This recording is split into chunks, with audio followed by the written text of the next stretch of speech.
Hindi shorthand की practice dictation 80 शब्द प्रति मिनट गति से डिक्टेशन 5 सेकंड में शुरू होगी। स्टार्ट। राष्ट्रपति महोदय, हमारे संस्थापकों ने जिन परंपराओं की नींव रखी थी, उन्होंने इन 50 वर्षों में हमारा भली भांति मार्गदर्शन किया है। जैसे जैसे हमने प्रगति की है, उसी तरह हमारा लोकतंत्र भी परिपक्व हुआ है। भारत विश्व में सबसे प्राचीन सभ्यता वाला देश है, लेकिन एक गणराज्य के रूप में नया है। तथापि लोकतंत्र कानूनी अनेकत्व तथा दूसरे के विचारों को आत्मसात करने की क्षमता ने अपनी जड़ें इतनी गहरी जमा ली हैं कि उन्हें कोई हिला नहीं सकता। एक लोकतंत्र के रूप में जानते हैं कि हमें समय के बदलाव के अनुरूप ही अपनी लोकतांत्रिक परिपाटियों को ढालते रहना होगा।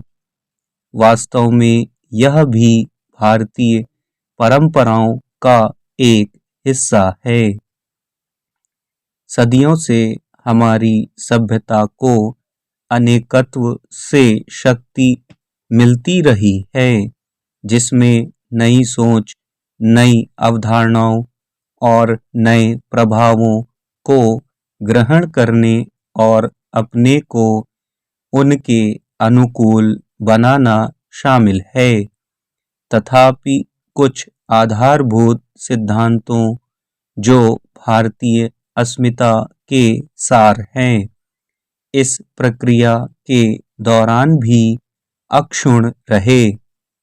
हमारी स्वतंत्रता की लड़ाई सशक्त राष्ट्रीय चेतना और हमारी जनता की व्यापक भागीदारी के साथ साथ लोकतांत्रिक बहस के आधार पर लड़ी गई। उपनिवेशवाद के हमारे अनुभव से निर्णय की स्वतंत्रता, आचरण की स्वायत्तता तथा निरंतर भेदभाव एवं असमानता पैदा करने वाली सामाजिक प्रणाली एवं व्यवस्थाओं के प्रति हमारे विरोध को और अधिक बल मिला।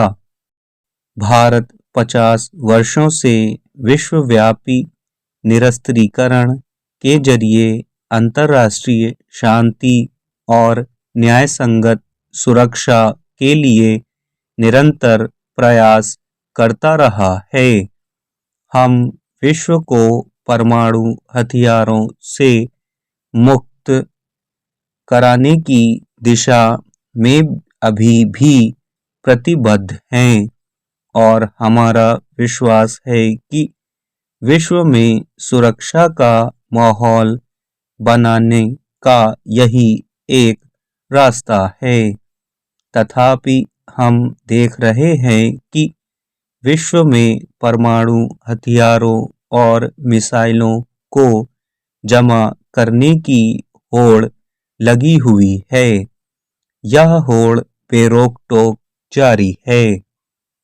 हालांकि हम संयम और जिम्मेदारी के साथ अपनी परंपरागत नीतियों का पालन करते आ रहे हैं, फिर भी न्यूनतम विश्वसनीय परमाणु प्रतिरोधक क्षमता को बनाए रखने का हमारा निर्णय हमारी सुरक्षा आवश्यकताओं के वास्तविक आकलन पर आधारित है। हमारी रक्षा नीति हमेशा प्रतिरक्षात्मक स्वरूप की रही है। राष्ट्रपति महोदय, हमें इस बात की जानकारी है कि आप परमाणु अप्रसार मुद्दे को काफी महत्व दे रहे हैं। हम मानते हैं कि लोकतांत्रिक देश होने के नाते हमें व्यापक विचार विमर्श और सहयोग के आधार पर सभी उपाय करने होंगे। राष्ट्रपति महोदय, भारत ने हमेशा ही अपने पड़ोसी देशों के साथ आपसी विश्वास के माहौल में तथा परस्पर लाभकारी प्रयासों के आधार पर अपने संबंध विकसित करने की कोशिश की है। दुर्भाग्यवश हाल ही में जो घटनाएं घटी हैं, उनसे एक पड़ोसी देश के साथ विश्वास पर आधारित संबंधों पर बुरा असर पड़ा है। हमारा दृष्टिकोण व्यावहारिक है। हमें विश्वास है कि परिपक्व राष्ट्रों को आपसी मतभेदों का स्थायी एवं व्यावहारिक हल केवल शांतिपूर्ण और द्विपक्षीय बातचीत के जरिए ही ढूंढना चाहिए। अंतर्राष्ट्रीय संबंधों में आक्रामक बल प्रयोग का अब कोई स्थान नहीं है।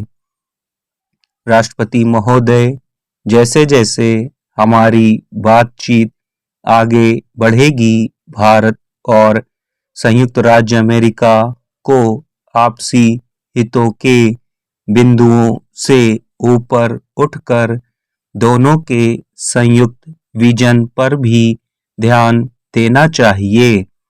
जिस वक्तव्य पर हमने कल हस्ताक्षर किए हैं, वह इस दिशा में पहला कदम है। हमें अपने बीच मित्रता का एक जीवंत और अनूठा उदाहरण पेश करना चाहिए। आज लाखों भारतीय संयुक्त राज्य अमेरिका में रह रहे हैं। आपके देश ने उन्हें अपनी क्षमता को पहचानने का मौका दिया है।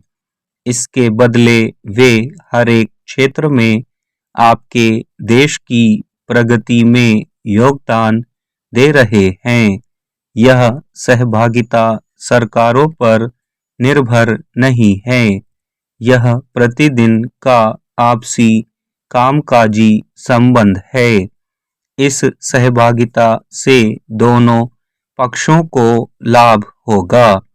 यह भी संतोष की बात है कि दोनों देशों ने अंतर्राष्ट्रीय सुरक्षा के एक अन्य महत्वपूर्ण पहलू के समाधान हेतु सहयोग देना शुरू कर दिया है।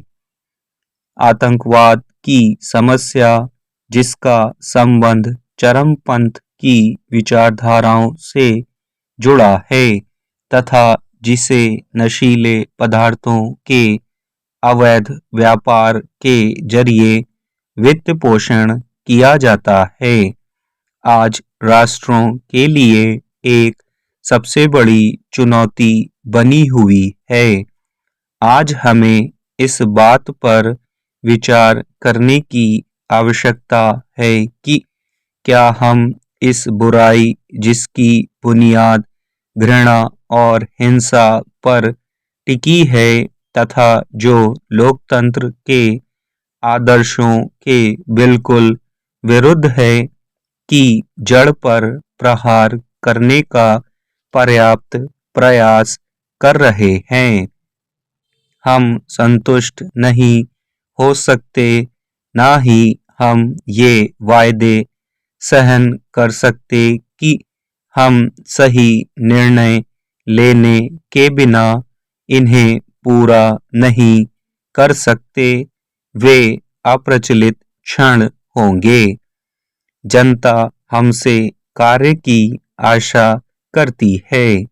मुझसे ऐसा करने की आशा रखते हैं तथा वे आपसे भी ऐसा करने की आशा करते हैं।